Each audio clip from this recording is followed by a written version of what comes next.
সবাই যার যার অবস্থান পরিষ্কার করুন। হয় আপনি জুলাই বিপ্লবের পক্ষপাতী, আর না হয় আপনি ৭২-এর বাকশালপন্থী। ৭২-এর পরাজিত বাকশালপন্থীরা আগামী ১৩ই নভেম্বর বাংলাদেশের বিরুদ্ধে লকডাউনের নামে যুদ্ধের ঘোষণা দিয়েছে। আমি ঘোষণা করতে চাই, ১৩ই নভেম্বর কোন বাকশালপন্থীকে বাংলার রাজপথে আমরা নামতে দেব না। যদি কেউ নামবার অপচেষ্টা চালায়, আমরা তাদেরকে রাজপথে মোকাবেলা করব ইনশাআল্লাহ। সংগ্রামী সাথী ও বন্ধুগণ, ২০২৪-এর জুলাই বিপ্লব সহস্রাধিক তাজা প্রাণের রক্তের বিনিময়ে অর্জিত এই বিপ্লব। এই বিপ্লবের ভিত্তিতে আগামী বাংলাদেশ পরিচালিত হওয়ার জন্যই ঐক্যমতের ভিত্তিতে জুলাই সনদ প্রণীত হয়েছে। এই জুলাই সনদ কোন কাগজে সনদ হিসেবে আমরা দেখতে চাই না। জুলাই সনদকে আমরা আগামীর বাংলাদেশের রূপরেখা হিসেবে দেখতে চাই। এজন্য আমরা দলের পক্ষ থেকে বলেছি, অনতিবিলম্বে জুলাই সনদকে সরকারি আদেশের মাধ্যমে এর প্রাথমিক আইনি ভিত্তি প্রদান করতে হবে। এরপরে আগামী ত্রয়োদশ জাতীয় সংসদ নির্বাচনের পূর্বেই গণভোটের মাধ্যমে জুলাই সনদকে চূড়ান্ত আইনি ভিত্তি প্রদান করতে হবে। এর ব্যত্যয় হলে জুলাই বিপ্লব পন্থীরা বরদাস্ত করবে না, সেটা মানবে না। আমরা সুস্পষ্ট ঘোষণা দিতে চাই, আমাদের জুলাই যোদ্ধাদের, জুলাইয়ের বিপ্লবে শাহাদাত বরণকারী বীর শহীদদের রক্ত মারিয়ে জুলাই বিপ্লবের, জুলাই সনদ বাস্তবায়নের গণভোট ছাড়া বাংলার মাটিতে আমরা আর কোনো কিছুই হতে দেব না। আমি জানি না জাতীয় নির্বাচনের আগে জুলাই সনদ বাস্তবায়নের লক্ষ্যে গণভোট হলে কার কি সমস্যা, সেটা আমাদের বুঝে আসে না।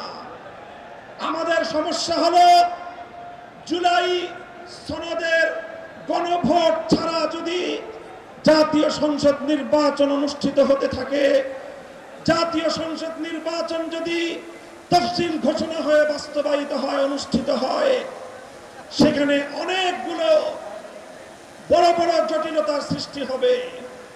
তার মধ্যে অন্যতম একটি হলো, দ্বিকক্ষ বিশিষ্ট জাতীয় সংসদের উচ্চ কক্ষ কিভাবে গঠিত হবে, কিভাবে রাজনৈতিক দলগুলো তাদের নির্বাচনী ম্যানিফেস্টো তৈরি করবে, জাতির সামনে তারা তাদের উচ্চ কক্ষের ১০০ সদস্যের তালিকা কিভাবে প্রকাশ করবে, এই সকল বিষয়ের কোনো সদুত্তর তাদের কাছে নাই।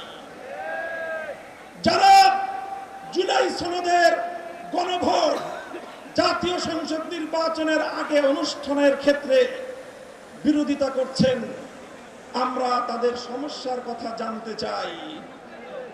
কোনো যুক্তি নাই, কোনো যুক্তি নাই।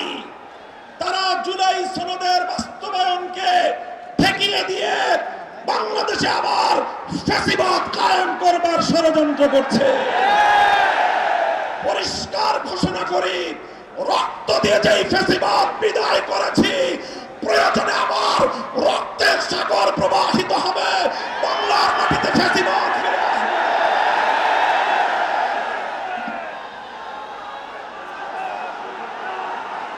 রাজনৈতিক পক্ষগুলোকে বলতে চাই, আমরা রক্ত দিয়েছি বালাকোটে, আমরা রক্ত দিয়েছি শাপলা চত্বরে, আমরা রক্ত দিয়েছি 2015 সালে, রক্ত দিয়েছি 2021 সালে, রক্ত দিয়েছি জুলাই বিপ্লবে।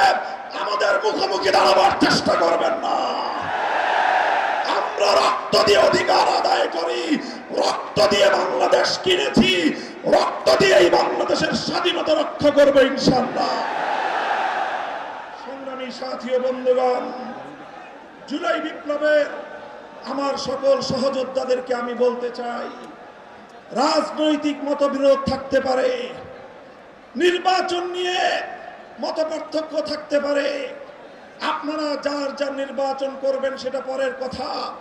আসুন, যারা জুলাইয়ের বিপ্লবের রাজপথে ছিলেন, জুলাই বিপ্লবের সনদের আইনি ভিত্তি কার্যকর করার জন্য আমরা হাতে হাত রাখি। সংগ্রামী সাথী ও বন্ধুগণ, সর্বশেষ বক্তব্য, আগামী 13 তারিখ জুলাই সনদের গণভোটকে কেন্দ্র করে সরকারি সিদ্ধান্তের দিকে আমরা তাকিয়ে আছি। সরকার যদি জনগণের শান্তিপ্রিয় ভাষা বুঝতে ব্যর্থ হয়, আবার বলছি, সরকার যদি একদলীয় নেতৃবৃন্দের শান্তিপ্রিয় ভাষা বুঝতে ব্যর্থ হয়, যেই ভাষায় বললে সরকার বুঝবে আমরা সেই ভাষাই প্রয়োগ করব, সেই কর্মসূচি ঘোষণা করব ইনশাআল্লাহ। প্রস্তুত থাকবেন তো আপনারা? ইনশাআল্লাহ যুদ্ধ করে ফ্যাসিবাদ বিতাড়িত করেছি।